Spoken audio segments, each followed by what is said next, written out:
O Instituto sempre buscou, desde a sua construção, essa integração do homem.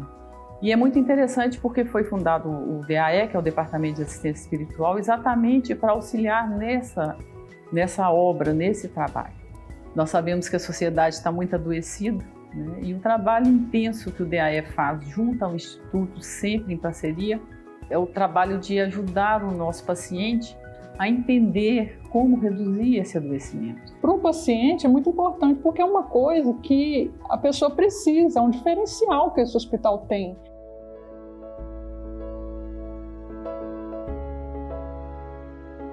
Começa agora o DAE Convida, com o tema Morte, do Instituto Assistencial Espírita André Luiz.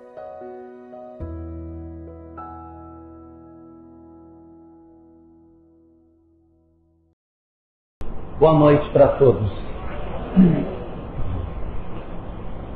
O contato nosso com a mensagem espírita, a oportunidade que a vida nos oferece para entrarmos em contato com esse conjunto de princípios que constituem o Espiritismo, nos traz uma série de informações profundamente transformadoras na nossa forma de perceber a vida. Porque a partir do momento em que nos apropriamos daquilo que a mensagem espírita nos apresenta, uma série de conceitos diante dos nossos olhos se modificam profundamente. Antes de conhecermos a doutrina espírita, muitos de nós temos aquela sensação de que somos apenas matéria, que somos apenas corpo, que não possuímos, na verdade, um desdobramento espiritual sobre as nossas vidas, que não temos, de fato, uma dimensão extracorpórea, aquilo que a doutrina espírita convenciona chamar pelo nome de espírito. Mas o conteúdo da obra doutrinária revela para nós a existência de uma porção do nosso eu profundamente importante. Na verdade, mais importante do que qualquer outra, porque é a parte do nosso eu que sobrevive à morte. Vem a doutrina espírita em nosso socorro para dizer que a existência corporal, esse período singelo do berço até o túmulo, não é na verdade a verdadeira vida, que a verdadeira vida é a vida espiritual, aquela que se passa fora da matéria, aquela que é imortal, que teve um princípio sim, a partir do momento em que Deus nos criou, mas que não terá mais fim, diferentemente de Deus, que não teve princípio e nem terá fim, portanto, eterno. O homem, na sua dimensão de imortalidade, é apresentado pela doutrina espírita e todo um panorama, todo um cenário profundamente modificado se apresenta na hora em que nós observamos que os valores espirituais são permanentes e que os valores materiais são passageiros. Fala-nos a doutrina espírita que a imortalidade da alma é a grande lição, que nós, na verdade, passaremos para a imortalidade e que a morte não terá poder sobre nós. Que as coisas da vida são puramente transitórias, que as nossas dores um dia cessarão, porque na medida em que a alma, sendo imortal, abandona o corpo, segue ela, e muitas das nossas dificuldades residiam na vida corporal, portanto, nós temos a grande chance de, ao desencarnarmos, nos liberarmos de uma boa parte das nossas dores, das nossas tristezas e das nossas angústias. Isso nos remete a considerarmos que, na verdade, a percepção da imortalidade da alma abre para nós a imagem de que, de fato, ao homem está reservado um futuro muito mais grandioso do que aquele que se desenha quando nós não conhecemos a doutrina espírita. Tudo isso é verdadeiro. Tudo isso faz sentido. E tudo isso é de fato doutrinário. Como também é real que nós sofremos. A despeito de todas as dificuldades, a despeito de todas as questões que nós temos na percepção da vida espiritual, os próprios Espíritos nos advertem que mesmo considerando tudo isso, não se pode desconsiderar de que o homem verdadeiramente sofre. E diz a obra doutrinária que a vida na Terra são como os 1000 alfinetadas, 1000 nadas que terminam por ferir. A vida, portanto, ela possui dores de diferentes tamanhos. E são esses mesmos espíritos, os mesmos espíritos que falam da imortalidade, os mesmos espíritos que falam sobre a questão da dimensão transcendental do homem e da transitoriedade da existência física, são esses mesmos espíritos que, discutindo a questão da dor do homem da Terra, asseveram que entre todas as dores que o ser humano pode atravessar no planeta, há uma que é a maior de todas as dores que se pode sentir. Curiosamente, até paradoxalmente, os próprios espíritos dizem que a maior dor que o ser humano pode enfrentar durante a existência é você perder a presença de um ente querido. A morte, a perda daquele que está ao seu lado compartilhando a existência, é entendida pelos próprios espíritos. Na visão de Emmanuel, no livro Religião dos Espíritos, na página 253, para quem quiser depois conferir, diz ele que a morte é, na verdade, a dor maior que os homens podem enfrentar na Terra. E asseveram mais os espíritos que indague-se quem tiver dúvida ao filho que tapeia a lousa aonde a mãe esteja, de repente, com o corpo enterrado. Que aqueles que tenham dúvida sobre isso, perguntem à mãe que abraça de encontro ao peito o filho fragilizado pela morte. Que indaguemos nós daqueles que tiveram o amor de sua vida, de repente, tragado pelas circunstâncias da desencarnação. Os Espíritos dizem, portanto, que há dores de diversos matidos na Terra, mas a dor de você perceber a separação daqueles que se amam é tida como sendo a maior de todas as dores. Mesmo considerando que a imortalidade existe, os Espíritos resgatam essa discussão.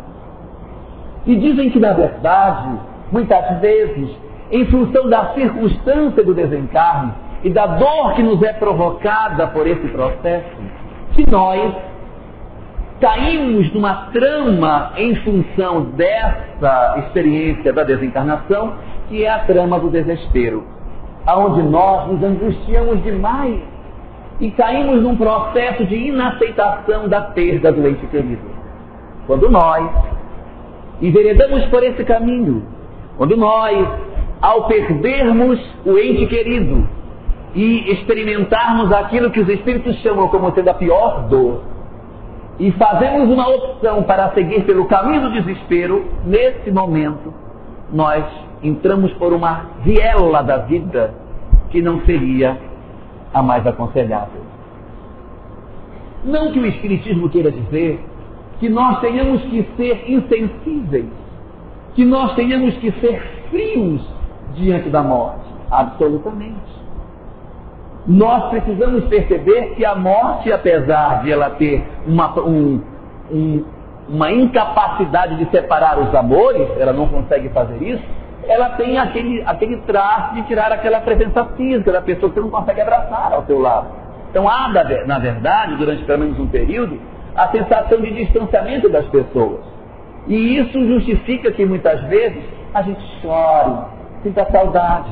Porque se um familiar nosso viaja para um lugar distante, se um familiar nosso decide, olha, eu vou agora morar na Sibéria, e você vê seu filho partir para a Sibéria, você chora.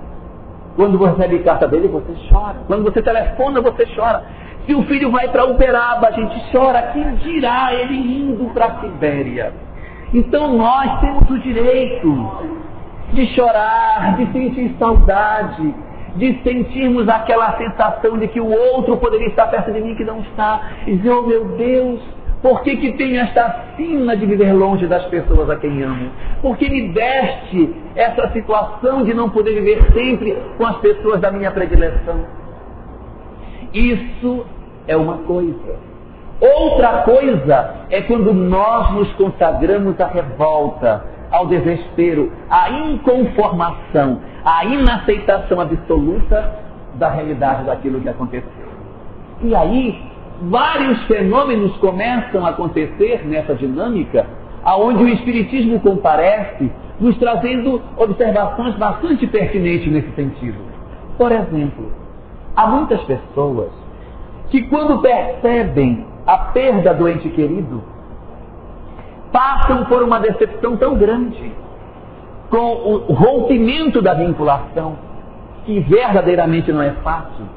Você tem seu filho que está indo para a escola e você prepara o garoto e ele vai para a escola, sofre um acidente de trânsito na vinda para casa e desencarna. Quando você chega em casa, que você encontra o quarto que ele deixou, com o lápis colocado em cima da mesa, o sapato que ele tirou e jogou a meia no meio do quarto e que você sempre reclamou que ele não guardava, o guarda-roupa todo desarrumado, as coisas que ele rabiscou.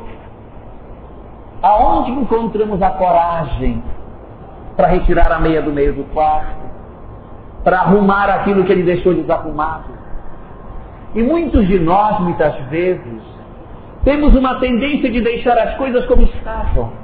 Guardamos o guarda-roupa do jeito que ele deixou, com as roupas fora de lugar, os lápis jogados em cima da mesa, e nos permitimos, de certa maneira, entrar no psiquismo da dor sem par, tornando os quartos dessas crianças como se eles fossem verdadeiros museus, em que nós, quando abrimos, entramos ali para chorar a nossa saudade, para tentar entrar em contato com o anjo que partiu, sem poder, na verdade, ter condição de nos desfazermos das coisas que ficaram para trás. O Espiritismo nos diz que esta, apesar de ser uma ação compreensível em função das circunstâncias de pai e de mãe, ela não é boa, ela não é saudável. Apesar de entender a dor que se passa, mas ela não faz bem. Por que ela não faz bem? Ela não faz bem porque ela reforça um processo de dor. É como se houvesse um punhal cravado no peito e eu fizesse questão de que o punhal ficasse. E isso aumenta a minha dor, aumenta o meu sofrimento, aumenta a minha angústia. E eu de mim mesmo, em função da dor e da angústia que passo, irradio a minha dor, eu propago a minha dor de mim mesmo. E essa dor irradiada, ela alcança outras pessoas. Como será que ficam os outros filhos que sabem que eles estão na terra, mas a mãe agora não consegue mais ter olhos para ele porque o outro desencarnou? Como ficam os filhos assim: mãe, nós 4 estamos aqui, mas ela se prende àquele que se foi e desconsidera a necessidade da continuidade da vida para os outros, que continuam carentes do amor, que também perderam o irmão, que também passaram pela decepção da perda. E eu, na tentativa de inaceitar a partida do meu anjo amado, não consigo perceber os outros que ficaram. É como se tivéssemos vários tesouros numa cesta, e de repente, quando eu percebo que um deles se foi, eu abandono a cesta inteira e vou correndo para ir ao encontro daquele que ficou e esqueço de cuidar dos outros que ficaram sob a minha guarda. É fundamental, portanto, que a gente consiga resgatar esse processo de interpretação do que estamos fazendo com as pessoas em redor de nós mesmos. O que dizer do marido que agora percebe a esposa mergulhada num processo de depressão, em que ele tenta levantar e ela cai sucessivas vezes, sem fazer por ela tudo que poderia ser feito, entregando-se ao desânimo e considerando, sem maiores delongas, que ela não tem condição mais de se colocar de pé, que a dor foi grande demais e que, na verdade, ela terá dificuldades para conseguir caminhar dentro dessas circunstâncias. E muitas mães, nesse sentido, colocam que quando se perde pai e mãe, se passa a ser chamado de órfão. Quando se perde marido ou esposa, a sociedade nos chama de viúvo ou viúva. E que nome nós damos para quem perde filho? A dor é tão grande que nem nome tem. Nem nome tem. Nós nos programamos, sim, para uma possibilidade de irmos ao enterro de nossos pais. Nos programamos, ainda que não aceitemos. Nossa própria cultura nos ajuda a entender que é da lei, que é da vida. Mas nenhum de nós se programa para assistir o sepultamento do próprio filho. Por isso que essa dor é uma dor excessivamente grande. Mas mesmo considerando a superlatividade que essa dor possui, há desdobramentos espirituais que nós não podemos deixar de fazer. Porque a dor que existe em mim, ela se irradia para os meus outros filhos. Ela se irradia para meu marido ou para minha esposa. Ela se irradia para os meus colegas de trabalho, onde eu passo a ser uma pessoa depressiva, negativa, entristecida, sem condições de dar grandes voos. O colorido da vida se apaga. Eu passo a ver a vida em preto e branco por conta da circunstância da morte, que realmente é uma grande dor, mas é preciso não esquecer que há futuro. E há uma outra questão fundamental. É que essa dor que se irradia de mim, que alcança todos aqueles que comigo convivem, alcança também aquele que partiu antes de nós. E esse é um fator que não pode ser desconsiderado. O companheiro que desencarnou e que foi para o mundo espiritual, seja ele meu filho, meu irmão, meu pai, minha mãe, seja quem for, o amor da minha vida, um amigo que eu tinha, não interessa que laço que eu possuía, mas a dor da perda que faz com que eu sinta a saudade dele é benéfico. A saudade é um sentimento razoável. Nós somos humanos, nós sentimos saudade, nós somos frágeis e pequenos, nós temos medo, nós somos normais e, portanto, sentimos a dor da perda. Mas nós não podemos deixar com que essa dor tome conta de nós. Porque se ela tomar conta de nós, o nosso pensamento não será simplesmente de dor e de saudade. Ele se converte num sentimento de inconformação e de desespero. E este sentimento se irradiando alcança o companheiro que desencarnou e perturba o processo de recolocação dele no mundo espiritual, de readaptação dele no mundo dos espíritos. Porque se nós formos imaginar, pensemos, os encarnados que estão aqui perderam um parente, estão sentindo a saudade daquele que partiu, mas ele que partiu perdeu todos, ele está longe de todos, então ele sente saudade também. Nesse processo de adaptação no mundo espiritual, ele está sentindo a falta de todos, porque ainda está se adaptando. No futuro ele poderá vir visitar a família, encontrar o pai, encontrar a mãe, isso vai resolver um pouquinho mais a saudade dele. Mas num primeiro momento em que ele ainda está lá, sofrendo as confusões naturais da desencarnação, sem entender muito ao certo o que está acontecendo, um desespero nascido no seio da família perturba profundamente os espíritos.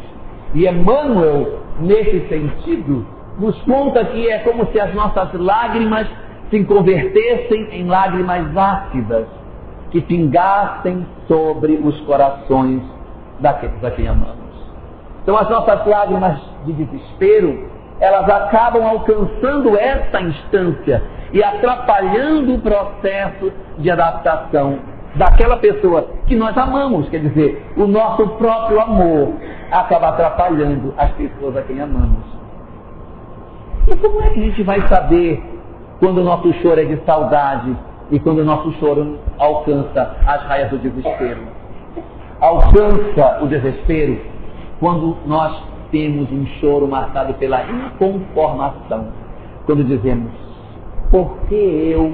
Por que eu? Por que eu? Deus esqueceu de mim, Deus esqueceu de mim, Deus não gosta de mim. Quando nós entramos nessa faixa do por que fui eu? E o que Deus tem contra mim? Por que Ele fez isso comigo? É um sinal de que em nós está nascendo um sentimento extremamente perigoso. Que é o sentimento que pode produzir um processo de distanciamento entre a nossa vida e a nossa própria fé. Isso é perigoso demais. Por quê? O distanciamento nosso da fé esgarça a relação com o Criador e nos projeta no processo depressivo. A depressão nada mais é do que o alongamento nosso da relação com o Criador e a sensação de desproteção que eu tenho, a sensação de desassistência que me conduz então a um processo depressivo. A depressão que nós muitas vezes encontramos decorrente da desencarnação em família é fruto do desespero. Eu perco o parente, caio no desespero ameaça a minha convicção de que Deus me protege, isso destrói minha fé, a fé me faz sentir sozinho, consequentemente eu sou alguém que não tenho ninguém por mim, então, deprimo. Ou eu luto contra o mundo me engole, eu sou um desgraçado, infeliz, sozinho, desamparado, pronto. Caracterizou o quadro da depressão. Para sair, temos que ter todo um conjunto de ações nesse sentido. Por isso, essa mesma doutrina espírita, que nos fala sobre a beleza da vida e da imortalidade, vem também dizer para nós que a morte é a maior dor, sim, e que temos o direito de chorá-la, sim, mas é preciso que nós saibamos lidar com ela. Não é fácil, mas é um esforço que nós temos que fazer. Em que sentido? O sentido de não deixar com que essa dor nos tome. E se nós pudéssemos ouvir os Espíritos que nos amam e que partiram antes de nós, e se pudéssemos olhá-los nos olhos e dizer: fala, o que tu queres que eu faça para que tu estejas bem? Com certeza, o que eles nos diriam não seria que nós cultivássemos a revolta, cultivássemos o ódio pela vida, nem a tentativa do próprio suicídio para querer tentar encontrar com o companheiro que desencarnou aquilo que a doutrina espírita desaconselha de maneira absoluta. Nós encontraríamos nas palavras desses próprios companheiros que desencarnaram conselhos bastante diferentes. Mano, você quer me deixar feliz? Faz pelos outros o que você gostaria de fazer por mim. Às vezes nós nos angustiamos porque dizemos assim: eu nunca disse para meu filho que eu amava, e ele partiu antes que eu dissesse isso. A minha filha era minha filha preciosa, mas eu nunca tive chance de dizer para ela o quanto ela era preciosa, e agora ela partiu. E eu não tenho mais como dizer para ela. Não tem. Diga para outros, diga para os filhos que ficaram. Não é necessário, obrigatoriamente, que porque você perdeu um filho, reponha, coloca outro no lugar, porque isso aí, cada pessoa é uma pessoa e ninguém repõe no lugar de ninguém. Cada pessoa é uma pessoa diferente. Se você desencarna e você arranja uma outra pessoa para colocar, cada outra pessoa será uma outra pessoa, nunca mais o mesmo, não é?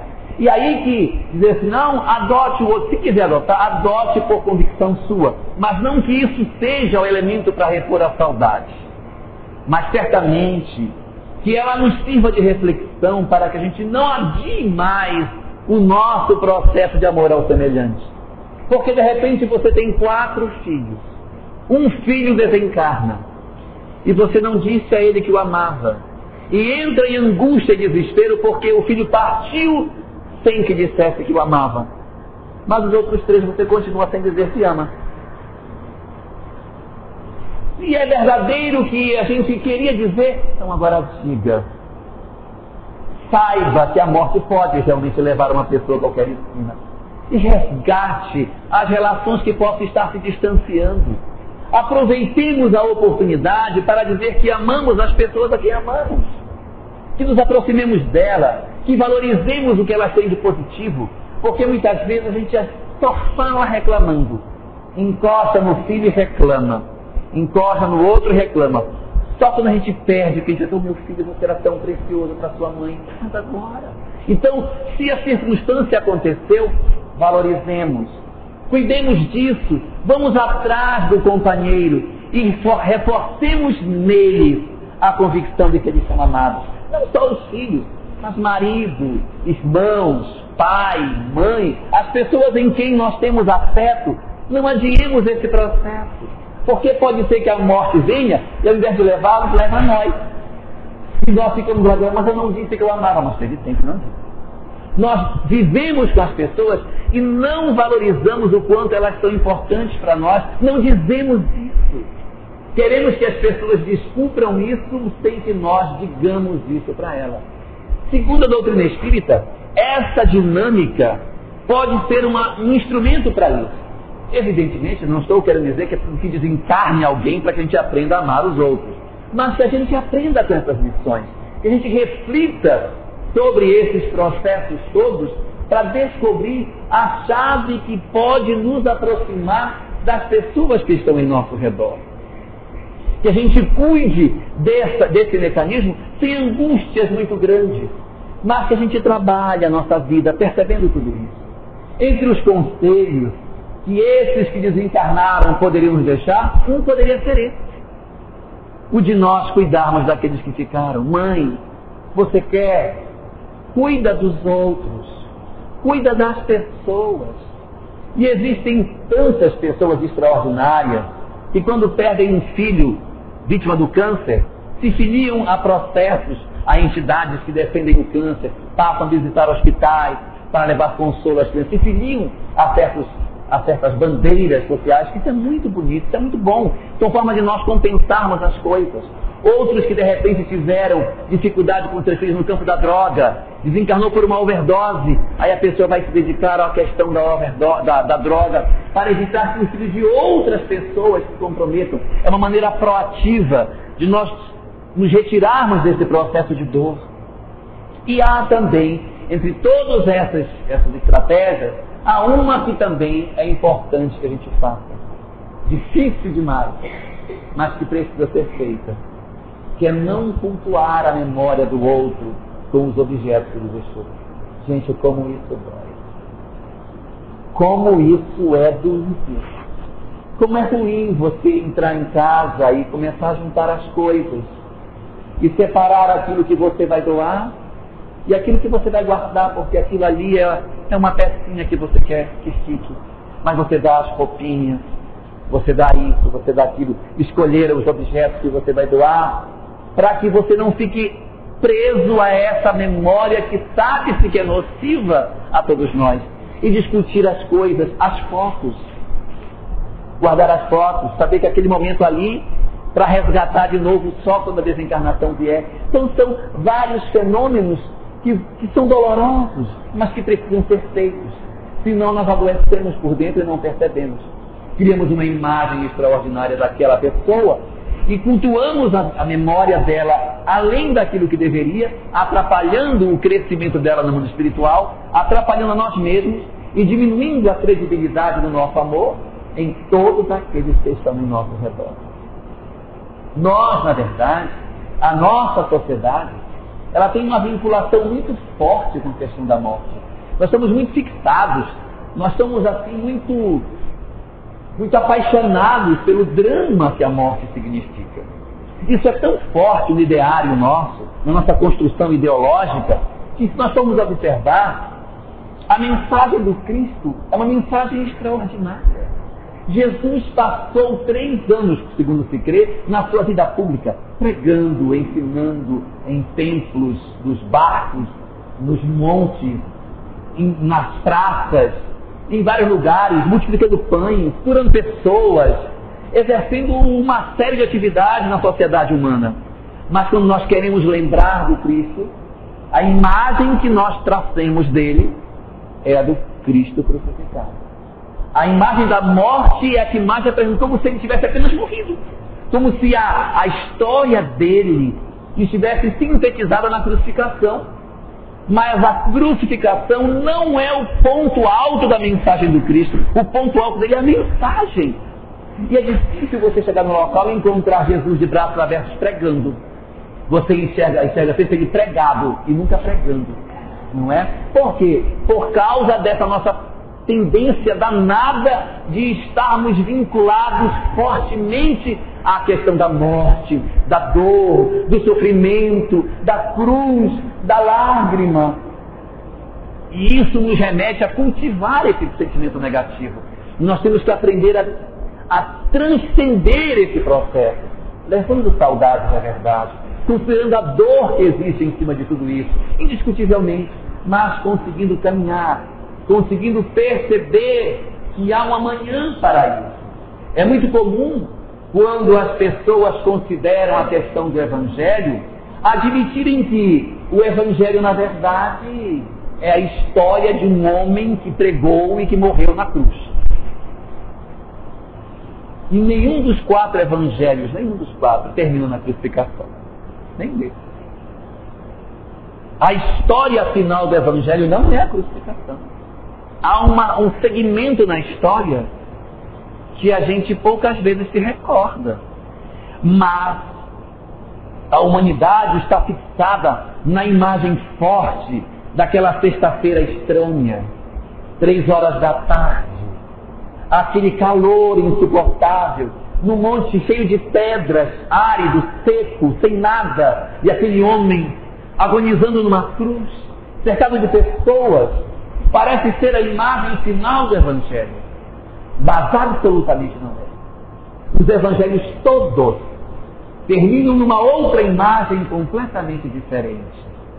Os Evangelhos terminam no domingo, quando Jesus, num jardim florido, cheio de vida, cheio de flores, aparece de volta para seus amigos, fundamentalmente para Maria de Magdala, asseverando para ela que a morte não existe, que a imortalidade da alma é o grande segredo da vida, que a morte não vai separar os que se amam, que aqueles que estão próximos de nós, que fazem parte da nossa teia de vida, permanecerão ao nosso lado. Os nossos familiares, portanto, à semelhança de Jesus, também estarão conosco, repartem conosco a existência. Depois de passado esse primeiro momento, estarão conosco, repartindo os dias, chorando com as nossas lágrimas, se alegrando com as nossas vitórias, nos abraçando nos nossos momentos de festa e convivendo conosco, sem que a morte tenha poder de separá-los. À semelhança de Jesus, que retornou para o contato com seus companheiros. Assim também, no tempo certo, os nossos amores, os nossos amados, partilharão conosco a existência, para que não nos falte a certeza de que não estamos sozinhos e de que o maior poder que existe, a maior força do universo é o amor. E a morte nada pode diante daquilo que é absoluto, que é o amor. O amor é a força soberana, porque Deus tudo criou por amor. Por amor todas as coisas surgiram, por amor o mundo se fez, por amor nós somos criados e para o amor nós caminhamos. Ele, portanto, é a força maior. Nada pode contra ele, não existe nada que possa. E a morte pode roubar o corpo daqueles a quem amamos, mas não roubará a essência e a personalidade, que continuará ao nosso lado, convivendo conosco, fazendo com que nós sintamos as suas presenças no sonho, na intuição, numa visão que temos, na emoção da saudade que nos aparece e que nos dá certeza que estão ao nosso lado. E através desse expediente, a nossa convicção de que estaremos sempre juntos daqueles a quem amamos crescerá cada vez mais. E embora tendo-se a saudade natural da vida, nós cresceremos na convicção de que só o amor é a grande força do universo e que a morte não poderá nos separar.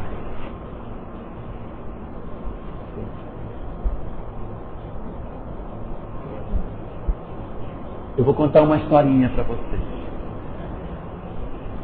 É bem curtinha, não é?